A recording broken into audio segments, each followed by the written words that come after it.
5장 1절에서 6절까지의 말씀 찾으신 줄 알고 저와 함께 교독하시겠습니다. 제가 읽습니다. 무리가 몰려와서 하나님의 말씀을 들을새 예수는 게네사렛 호숫가에 서서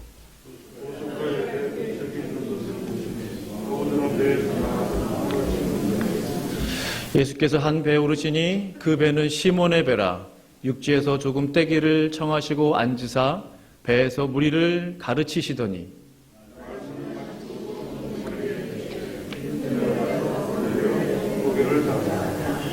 시몬이 대답하여 이르되 선생님 우리들이 밤이 새도록 수고하였으되 잡은 것이 없지만은 말씀에 의지하여 내가 그물을 내리리이다 하고 일 잡은 것이 심히 많아 그물이 찢어지는지라.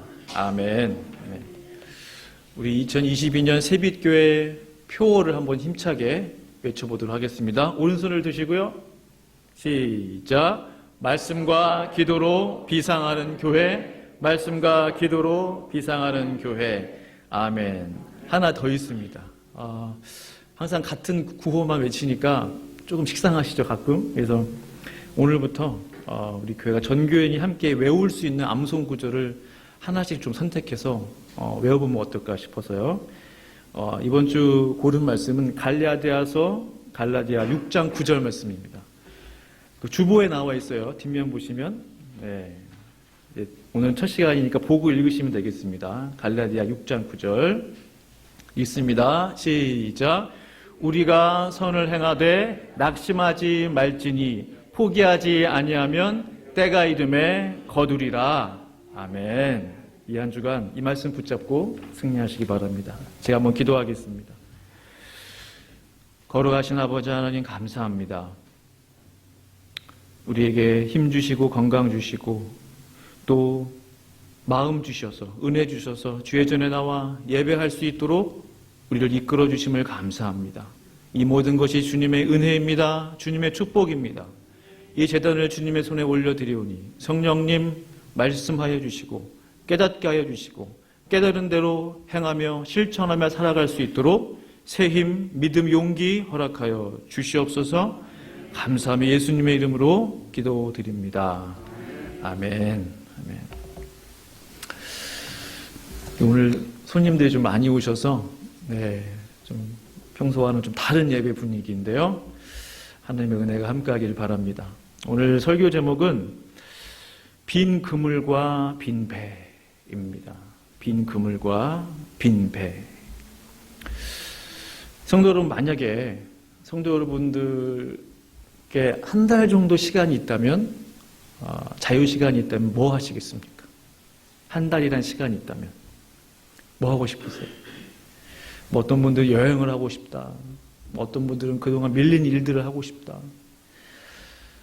문득 제 안에 그런 생각이 들었어요. 나에게 시간이 있다면 바다에 좀 나가고 싶다. 그래서 바다에 가서 물고기를 좀 잡아보고 싶다. 그전에 제가 LA에 살았을 때 저희 교회에 이제 스티브 김이라는 집사님 계셨는데 그분이 한 달에 몇 번씩 바다에 다녀오세요. 그분이 배를 가지고 있었던 건 아닌데 친구분이 배가 있어서 이제 큰 보트죠. 그걸 타고 이제 바다에 태평양에 나간 거예요. 이제 참치를 잡아오시는 거예요. 이만한 참치를. 그래서 그 참치 회를 막 나눠 먹고 또 볶아 먹고 끓여 먹고 김치찌개 넣어 먹고 그런 기억이 나는데 어디 손맛을 경험해 본 그분처럼 기쁘겠습니까? 그 손맛이 기가 막힐 거 아니에요. 그 큰 참치를 잡을 때. 그분만큼 기쁘진 않았을 거예요. 그래서 저에게 시간이 있다면 한번 바다에 나가서 참치는 못 잡더라도 고등어라도 하나 잡을 수 있으면 얼마나 좋을까. 저는 큰 바다에 나가서 하나님, 정말 하나님 크시군요. 저는 너무나 작은 민물이군요. 그런 고백을 좀 드리고 싶어요. 가끔씩 바다에 나가 취미로 물고기를 잡아오는 분들에게는 낚시가 그들에게 기쁨과 행복을 줄 겁니다. 그렇죠? 근데 매일매일 생선을 잡아야 살 수 있는 어부들의 삶은 고난함과 피곤함의 연속일 거예요.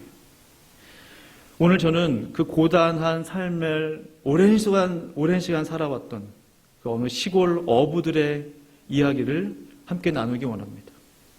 그들의 인생이 완전히 뒤집어지는 놀라운 역사가 일어났던 현장으로 성도 여러분들을 초대하기 원해요. 그날도 갈릴리의 어부들은요, 늦은 저녁부터 물고기를 잡기 시작했습니다. 그런데 어찌된 영문인지 그날따라 아무리 그물질을 해도 한 마리의 물고기도 잡을 수 없었어요. 당시에 바다에 있었던 어부들은 총 5명. 베드로와 형제 안드레, 그리고 동업자 세베대, 그리고 그의 아들들 요한과 야고보. 이렇게 5 남자들이 밤새도록 그물을 내렸다, 올렸다, 내렸다, 올렸다를 반복했습니다. 그러나 그 결과는 뭐예요? 오늘 설교 제목처럼 빈 그물과 빈 배뿐이었어요. 어부들의 실망이 얼마나 컸겠습니까? 어느덧 동틀녘 이제 갈릴리의 어부들은 지칠 대로 지친 몸을 이끌고 이제 해안가로 돌아옵니다. 말없이 이제 그물을 싣기 시작해요. 집에 갈 준비를 하고 있는 거죠. 그런데 아침부터 수많은 군중들이 몰려오는 것을 보게 돼요. 어느새 갈릴리 어부들이 있는 해변까지 몰려오게 됐습니다. 가만히 보니 어느 젊은 분을 따라 그 모든 사람들이 모여들고 있는 거예요. 아직 베드로는 예수님이 누구신지 잘 모릅니다. 그렇죠? 그런데 그 예수님이 해안가에 서서 말씀을 전하시다 말고 그물을 싣고 있는 베드로에게 다가오셨어요. 그리고 베드로의 배를 잠시 빌리시더니 배에 오르시는 것 아닙니까? 그리고는 배에 앉으셔서 하나님의 말씀을 가르치기 시작하셨어요. 이제 퇴근 준비를 하던 베드로의 배가 순식간에 예수님의 강단이 되었습니다. 이게 무슨 뜻일까요? 오늘 베드로의 빈 그물과 빈 배는 세상적으로 볼 때 실패와 절망의 상징입니다. 한 마리의 물고기도 잡지 못하고 실패한 채 돌아온 베드로의 배였어요. 그러나 이제는 하나님의 말씀이 선포되는 말씀의 장으로 지금 쓰임받고 있다는 사실입니다. 예수님께서는 이 베드로의 빈 배에 물고기 대신 하나님의 천국 복음으로 가득 채우고 계시는 거예요. 우리 하나님께서, 전능하신 예수님께서 사용하지 못할 것은 아무것도 없습니다. 비록 빈 배라 할지라도, 남에게 보여주고 싶지 않은 부끄러운 빈 배라 할지라도 예수님께서는 그 배를 사용하고 계신다는 사실입니다. 말씀을 보니까 예수님께서 베드로의 배 안에 들어오셔서 앉으셨다고 돼 있어요. 성경 보시면. 그렇죠?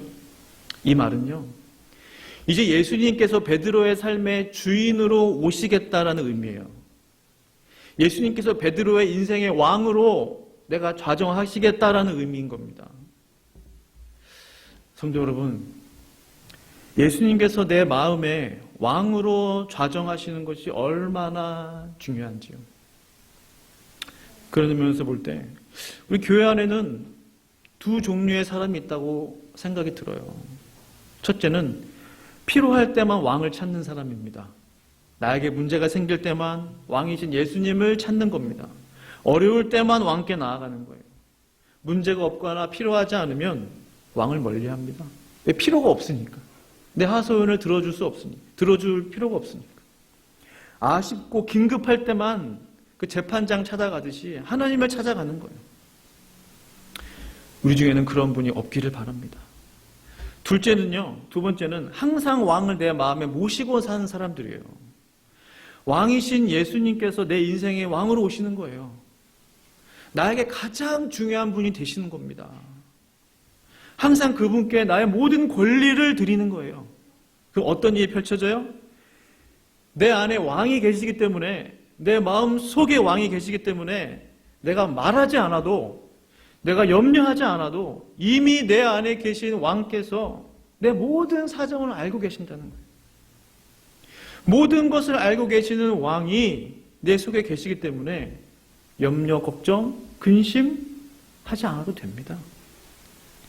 내가 스스로 내 문제를 해결하는 것이 아니에요. 나의 왕이 해결해 주시는 거예요. 내 문제들을 그분께서 해결해 가시는 겁니다. 바로 나의 왕 예수님께서 말이에요.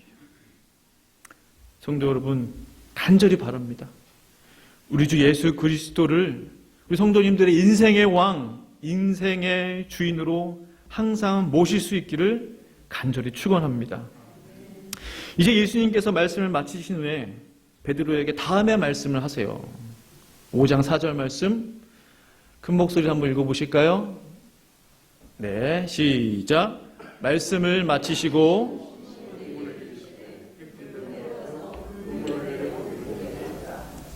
네, 예수님의 말씀 사역에 쓰임 받았던 베드로의 빈 배예요. 이제 말씀을 마치신 후에는 내가 너의 빈 배를 물고기로 채워주시겠다는 거예요. 다시 나가보라는 거예요, 바다에. 깊은 데 가서 네 그물을 내려서 고기를 잡으라 라고 말씀하시는 겁니다. 이미 베드로는 자신의 배 위에서 하나님의 그 말씀을 선포하시는 예수님의 말씀을 다 들었을 거예요. 이분이 범상치 않은 분임을 깨달았을 겁니다. 그래서 베드로가 대답하죠. 뭐라고 대답합니까? 5절, 6절에 보시면 같이 읽어볼까요? 시작. 시몬이 대답하여 이르되 선생님 없지만은 말씀에 의지하여 내가 그물을 내리리이다 하고 그렇게 하니 고기를 잡은 것이 심이 많아 그물이 찢어지는지라. 베드로는 밤새도록 아무리 수고해도 자신의 힘과 노력만으로는 아무것도 얻을 수 없다라는 사실을 분명히 깨달았어요. 그토록 오랜 시간 어부로서 살아왔지만 자신의 능력에 한계가 있다는 사실을 절감했습니다. 이제 베드로는 예수님의 말씀을 붙잡기로 결심해요. 성도 여러분, 나의 빈 배와 나의 빈 그물을 채우는 방법이 있습니다. 나의 필요와 나의 소원을 채우는 원리가 있어요. 그것은 먼저 하나님의 말씀으로 나를 채워야 합니다. 먼저 하나님의 말씀으로 내 안을 가득 채워야 돼요. 마치 베드로의 빈 배가 울려 퍼지는 예수님의 말씀으로 가득 찼던 것처럼, 울려 퍼지는 예수님의 그 설교 말씀으로, 가르침으로 그 배 안이 쩌렁쩌렁 울렸던 것처럼 나의 비워진 마음에 하나님의 말씀으로 가득 채워야 된다는 거예요. 어떻게 채웁니까? 어떻게 채워요? 나에게 하시는 말씀 하나를 굳게 잡는 거예요. 베드로는 무엇을 잡았습니까? 깊은 데로 가서 그물을 내려 고기를 잡으라 라는 이 주님의 말씀을 붙잡았어요. 그 말씀으로 베드로 마음을 가득 채운 겁니다. 성도 여러분, 우리는 말씀을 들을 때마다 주여 오늘도 나에게 말씀하여 주옵소서, 나의 마음의 귀를 열어주시옵소서, 나의 영의 귀를 열어주시옵소서라고 기도해야 할 줄로 믿습니다. 그러한 사모함으로 주의 말씀을 구하고 기다릴 때 신실하신 주께서 오늘 나에게 말씀해 주시는 거예요. 그 말씀을 내 안에 품는 겁니다. 그 말씀을 계속 읊조리는 거예요. 그 말씀으로 내 마음을 가득 채우는 거예요. 사실 성도 여러분, 가만히 한번 생각해 보세요. 깊은 데로 가서 그물을 내려 고기를 잡으라는 이 말씀은요, 예수님만이 주실 수 있는 그물 채우는 방법이에요. 빈 그물, 빈 배 채우는 방법입니다. 한낮에, 그것도 깊은 데로 가서 그물을 내리는 것은 사람의 생각으로 볼 때 좋은 아이디어가 아니에요. 가장 어리석은 방법입니다. 가장 물고기 잡기 힘든 방법이 그 방법이에요. 요즘도 대낮에 햇빛 쨍쨍한데 낚시하러 가는 사람들이 별로 없잖아요. 보통 어둑어둑해질 때 새벽이나 저녁 때나 밤에 나가서 낚시를 하지 않습니까? 요즘도. 그 당시 예수님 당시도 그랬다는 거죠. 한낮에 그물질하러 나간 사람이 없다는 거예요. 근데 예수님은 가장 어리석은 방법 중에 하나를 지금 제자들에게, 베드로에게 그 솔루션이라고 주시는 거예요. 하나님이신 예수님께서 이 사실을 모르셨을까요? 전능하신 하나님이신 예수님께서 그 낚시를 어떻게 하면 잘 할 수 있다는 이 원리를 모르셨을까요? 분명히 아셨을 거예요. 분명히 아셨음에도 불구하고 어째서 그와 같은 어리석은 방법을 베드로에게 말씀해 주셨을까요? 한번 생각해 보자는 겁니다. 성도 여러분, 여기서 우리가 반드시 알아야 하는 것 중요한 한 가지가 있습니다. 그것은요, 하나님이신 예수님의 말씀은 그 말씀 자체가 창조의 역사를 만들어낸다는 사실입니다. 하나님이신 예수님의 그 말씀은 그 말씀이 선포됨과 동시에 이미 창조적 역사가 일어나는 거예요. 태초에 하나님께서 천지를 창조하셨어요. 빛이 있으라 말씀하시면 말씀대로 빛이 있게 되는 거예요. 만약에 빛아 사라져라 했다면 말씀대로 빛은 사라졌을 겁니다. 아무것도 없는 곳에서 모든 것을 창조하신 하나님의 말씀의 그 절대성을 한번 생각해 보세요. 아무것도 없는 곳에서 모든 것을 만들어내신 그 하나님의 말씀의 그 절대성을 한번 생각해 보자는 거예요. 무슨 뜻입니까? 예수님에게는 한낮이나 밤중이나 새벽이나 깊은 곳이든 낮은 곳이든 얕은 곳이든 전혀 상관이 없다는 거예요. 그 누구도 그 무엇도 선포된 예수님의 말씀을 거부할 수 없다는 사실입니다. 아무것도 없었던 그 온 세상이 하나님의 말씀으로만 만들어졌어요. 그 창조주 예수님께서 사람의 상식과 자연의 이치를 거슬러 새로운 창조의 역사를 그것도 잠시 보여주고 계시는 겁니다. 베드로는 그 놀라운 역사를 경험하게 된 거예요. 너무나 많은 물고기들 때문에 찢어질 듯한 그물을 이 베드로가 보게 됐어요. 심지어 동료 요한의 배에도 옮겨 담았는데 성경을 가만히 보니까 두 배가 가라앉을 정도로 엄청난 물고기 떼가 이제 배 위에 가득하게 된 거예요. 베드로는 이 모습을 보고 어떻게 합니까? 막 기뻐했나요? 예수님 감사합니다. 찬양했나요? 예수님의 발 앞에 엎드렸어요. 그리고 하는 말, 주여 나를 떠나소서 나는 죄인입니다. 그의 첫 마디였어요. 주여 나를 떠나소서 나는 죄인입니다. 예수님께서 베드로의 죄를 지적했나요? 언제? 아니면 베드로의 과거를 막 들춰냈어요? 베드로는 누가 시키지도 않았는데 예수님의 발 앞에 엎드렸어요. 왜 그랬을까요? 왜 자신 스스로 그는 죄인인 것을 스스로 고백했습니까? 베드로는 수백 년 아니 수천 년 동안 수많은 어부들이 갈릴리에서 물고기를 잡아왔다는 사실을 알고 있었을 거예요. 단 한 번의 그물로, 단 한 번의 그물질로 배 두 척을 가득 차게 만들었다는 말을 구전으로도 소문으로도 한 번도 들어본 적이 없었습니다. 그는 이 한 번의 사건을 통해서 예수님이 누구이신지를 바로 알아본 거예요. 배 두 척을 물고기로 가득 채울 수 있는 분은 하나님뿐이시다. 하나님의 선지자일 뿐이다. 라는 사실을 깨달았다는 것이죠. 이 일은 우리 주님에게 얼마나 작은 일입니까? 배 두 척 물고기로 가득 채우는 일 얼마나 작은 일이에요. 이 작은 이적을 베드로가 봤을 뿐인데 이 이적 앞에 엎드리지 않을 수 없었다라는 것입니다. 성도 여러분, 그 배 위에서 예수님과 베드로는 어떤 만남을 가졌습니까? 한 죄인이 인간의 몸을 입고 오신 하나님과의 만남을 의미해요. 그 배 위에서 창조주 하나님과 한 사람의 죄인이 만난 거예요. 죄된 인간이 거룩하신 하나님을 만나니 그가 할 수 있는 유일한 고백이 뭐예요? 성경 말씀 그대로 보면 영어로 보면 Lord, go away from me. I am a sinful man 이라고 해요. 저를 떠나소서. 저를 떠나소서. I am a sinful man. 이것은요, 세상에서 가장 아름다운 고백이라고 저는 생각해요. 가장 아름다운 고백.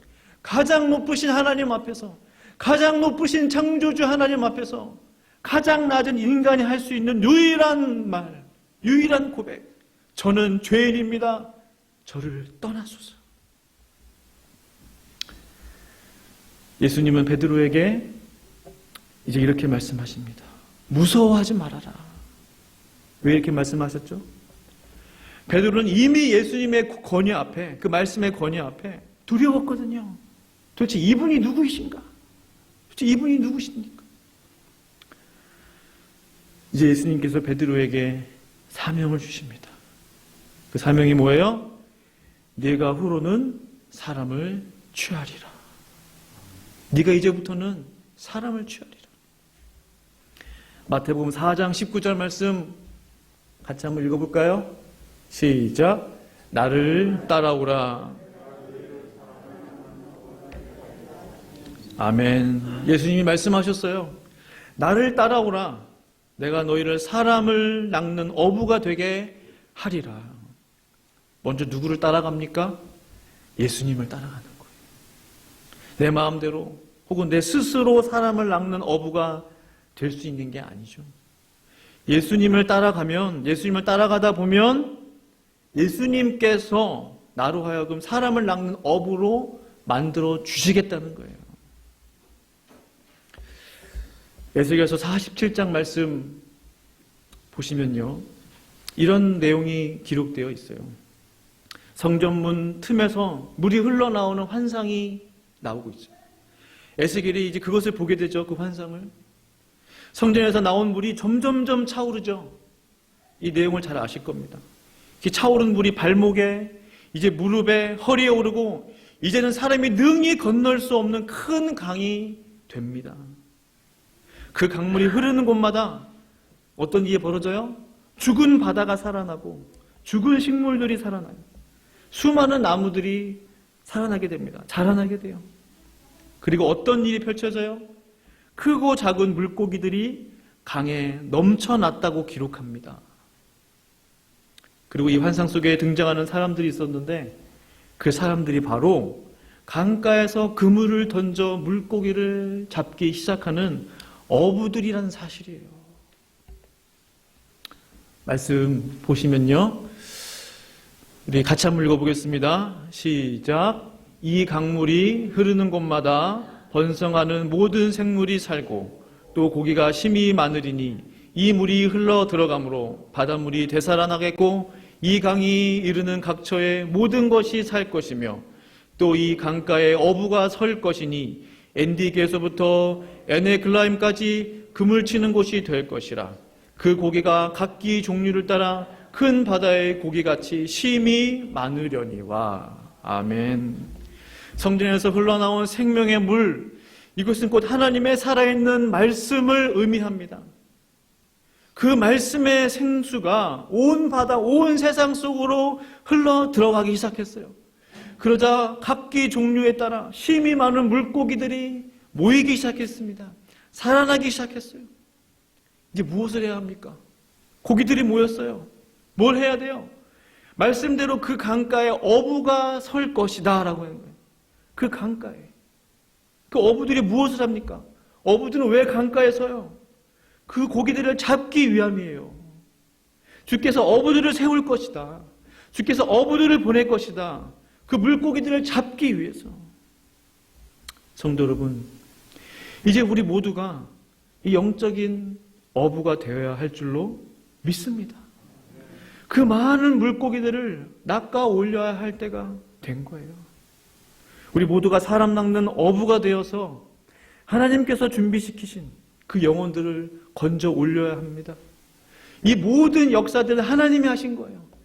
그 성전 문지방에서 흘러나오는 생수, 그 물을 통해서 모든 생물들이 살아나고 나무가 솟게 되고 모든 일들이 하나님이 다 하셨어요. 물고기 잡는 일만 우리가 하면 되는 거예요. 모든 권세와 권능은, 생명은 하나님의 말씀으로부터 온다는 거예요. 우리가 할 일은 뭐예요?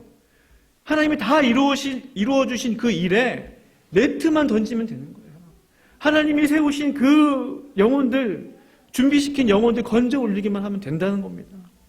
그 부르심이 우리에게 있다는 거예요. 우리 모두가 그래서 영적인 업으로 부름받았다라는 사실입니다. 성도 여러분, 이제 더 이상 빈 그물과 빈 배가 아닙니다. 수많은 물고기들을 잡아 올린 그 만선의 기쁨을 누렸던 갈릴리의 어부들처럼 세상 바닷속 수많은 사람들을 건져 올릴 영적 만선의 기쁨을 다 같이 누릴 수 있었으면 좋겠습니다. 예수님의 부르심을 받았던 베드로와 그의 동료들이 진정 최고의 사람 낚는 어부가 되었던 것처럼 사랑하는 성도님들과 저도 그들처럼 사람 낚는 어부의 삶을 살아갈 수 있기를 간절히 축원합니다. 아멘. 함께 기도하시겠습니다.